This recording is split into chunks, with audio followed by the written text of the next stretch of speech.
and welcome back to another episode of the podcast. I hope that you are having a good day today.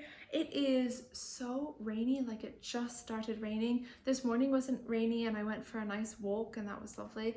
But it has been so rainy recently in Scotland and it has just started raining again, which, you know what, is lovely. Like, I love the smell of rain. I don't know if you like the smell of rain, but I absolutely love it. It is the best smell and it is the perfect time to kind of cozy up and talk about music, talk about practicing and all of the fun things that we talk about on this podcast. So today we're going to be talking or diving into something that I find really interesting, and I hope you do too.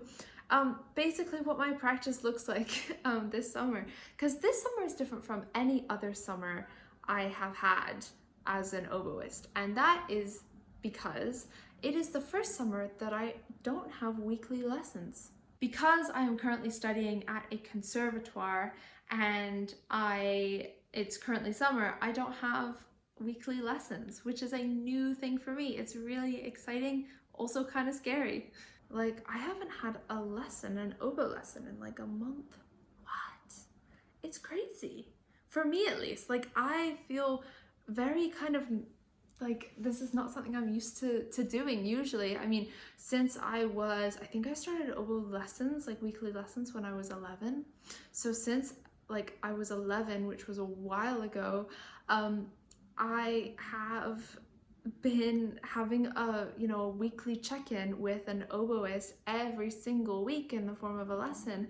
And now, for these 3 months that I'm not that I have the summer, I don't have that. And so I was really worried at the beginning, how would I keep myself accountable? How would I structure it? I've never had that situation, so I didn't know how I would kind of react to it. And honestly, looking back, like it's been about a month of this. I have, a few months or a couple of months still to go of this. But I thought, why don't we do a little bit of a check-in with that? Like, we just have a little bit of a chat about it, because I've had some really interesting discoveries when I am not in kind of a lesson structure, and I'd love to share these things with you. So whether you are currently having lessons and you're just curious what it's like, or maybe you're also in the same kind of situation where you don't have lessons in the summer, maybe this can help. I don't know. But hopefully it can be helpful, and we can dive right into my takeaways from what I have done. So the first thing that I think is important is kind of what my practice looks like, because I have full range. I mean, I could just stop practicing if I really wanted to. I don't want to do that. I love playing the oboe, and that's not something that I want to do. So there is kind of that. I think at the beginning it was interesting because, I had just finished my exams and I was absolutely quite tired. Like, I was feeling quite energetic, and I'm talk about that on a previous episode. But in terms of oboe playing, I was still feeling quite tired. It was kind of a double feeling at the same time. It felt quite weird. But I had to kind of rest a little bit from the oboe. So I took a few days and I just didn't practice at all. And then I started just kind of getting back into it slowly, which was good. And then I started back into it. But I think as well, I think that's important to note, I did take some time off. And it wasn't that much time, but it was a good amount of time to kind of help me reset after the craziness that is playing exams.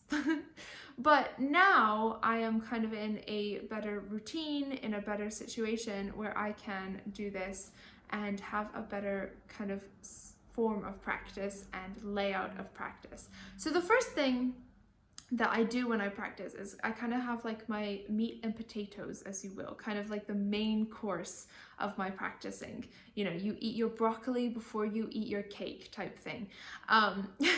And so for me, that is etudes, that is warming up exercises. I have like fundamental exercises where I go through things like vibrato, articulation, dynamics, scales, all of these things that I do all the time.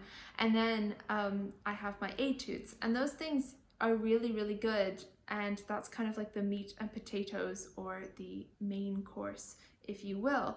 And I do that every single day, and it just really grounds me, because I think one of the things that I was nervous about at the beginning of this was I was nervous that I wouldn't stay focused. I would like all of a sudden, you know, I would blink and then the summer's over and what have I actually done, you know? But having this kind of routine where I have my fundamentals that I do every day, and then I also have my etudes that I do, that is a great possibility for me to really think about my playing and look at it in a more articulate way, and kind of focus on my growth as a player, and also not completely derail from organization, which I don't think I would, but you know, we all have that fear sometimes, I feel.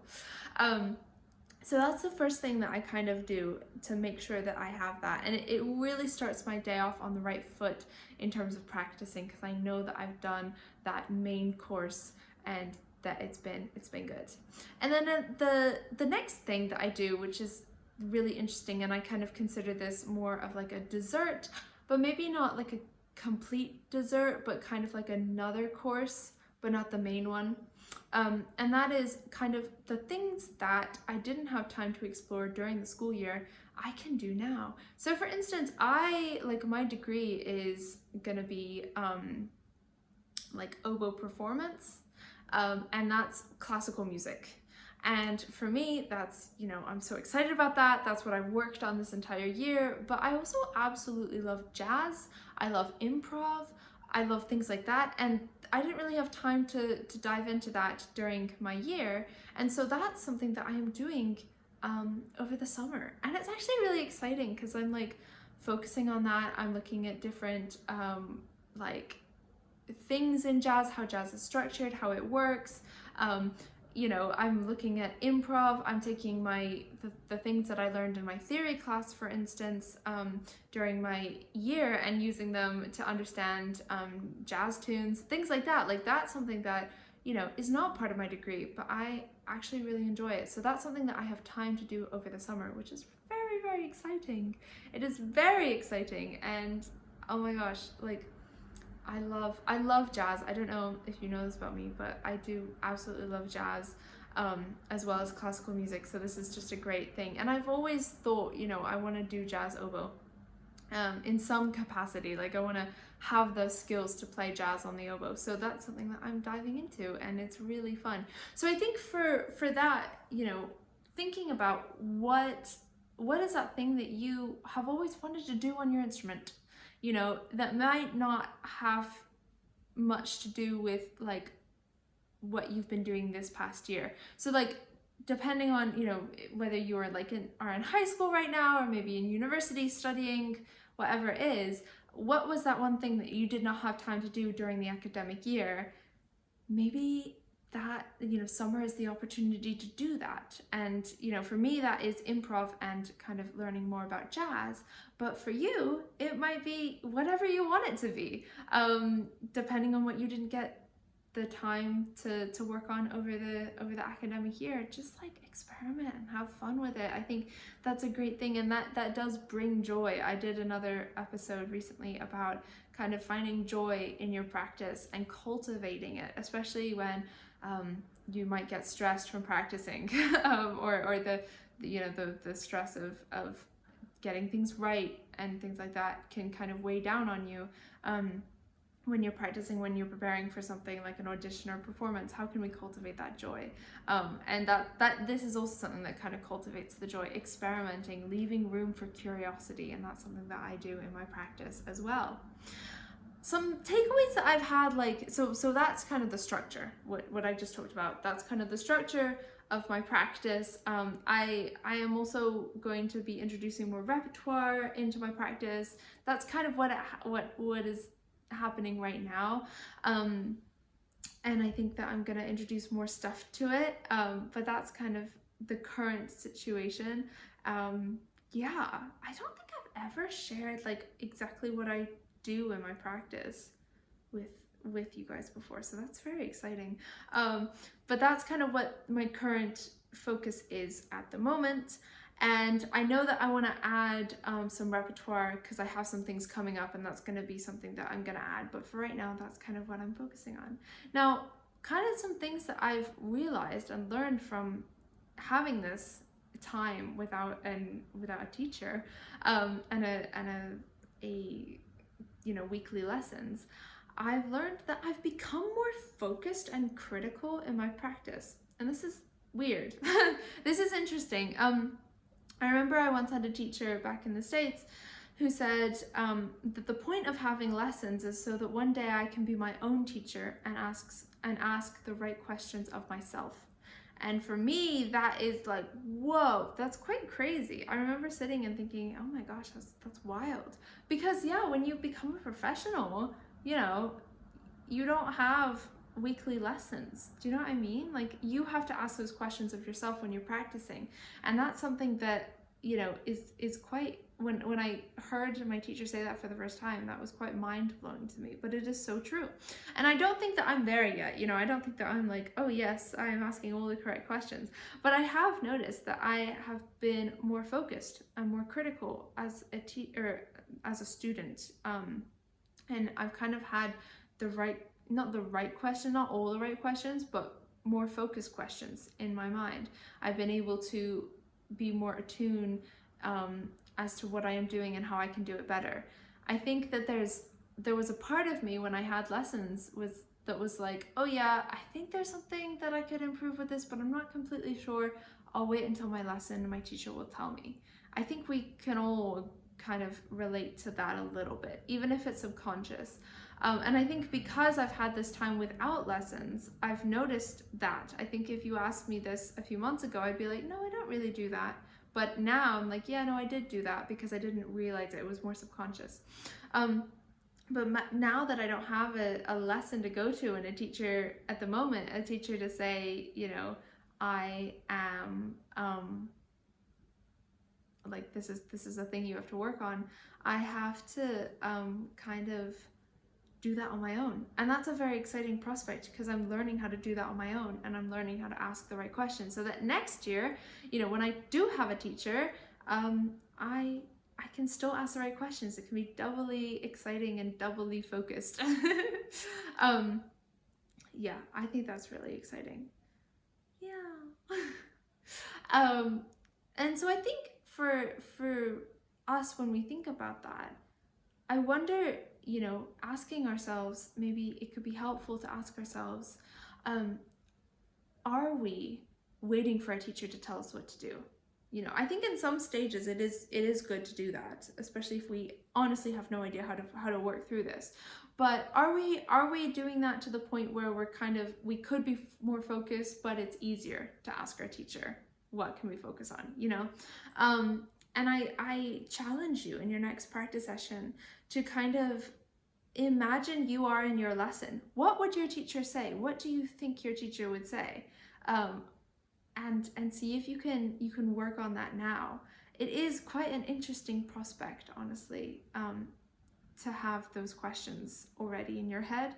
And I'm sure there are so many questions my teacher would, say to me that I haven't thought about. I think it is so important to have, second opinions and other than your own opinion, and have input from other sources, 100%.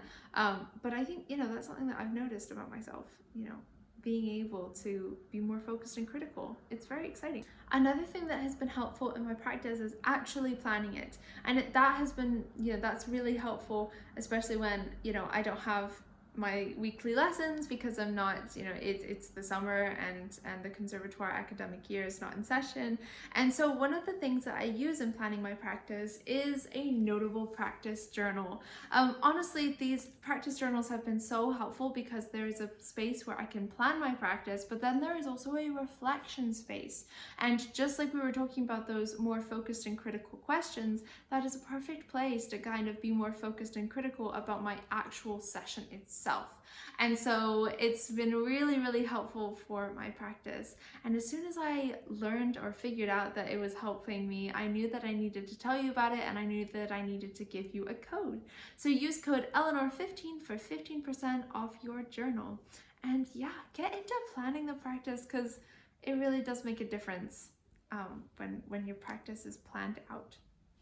You know me, I don't recommend anything that I don't absolutely love. This code is an affiliate code, which means I do receive a commission with no extra cost to you. Okay, shall we do a recap? Let's do a recap. So the first thing that we talked about was kind of having your main course in your practice, especially when for me at least, when I am not in the academic year at the conservatoire, I don't have weekly lessons. I need that kind of main course of my practice. And for me, that is etudes. For me, that is fundamental like technique practice. That has been really helpful. And then we have the kind of other courses, if we're thinking of it as a meal. And that for me, I think it's important to include time to experiment on the things that you might not have had time to experiment with during the year. And so for me, that is jazz, that is improv, more things like that as well. That's really good as well. And then kind of some takeaways is being, like for me, I've been more focused and critical, which has been really exciting because I think my brain has just stepped up subconsciously. It's like, okay, we don't have weekly check-ins with a teacher. Let's just ask all the questions ourselves. And, I'm sure I'm not asking all of the questions that I could be asking because, I am a student and we are learning. But it is a great way to ask more questions than I would have been, say, if I hadn't had this experience of the summer without without lessons. So it is very, very, very exciting. All right. Oh, and then also planning practice, which is helpful as well. That is it for this video. Thank you so much for watching. If you did enjoy it, please do like, comment, and subscribe and share with all of your musician friends. And I will see you in the next video. All right, take care.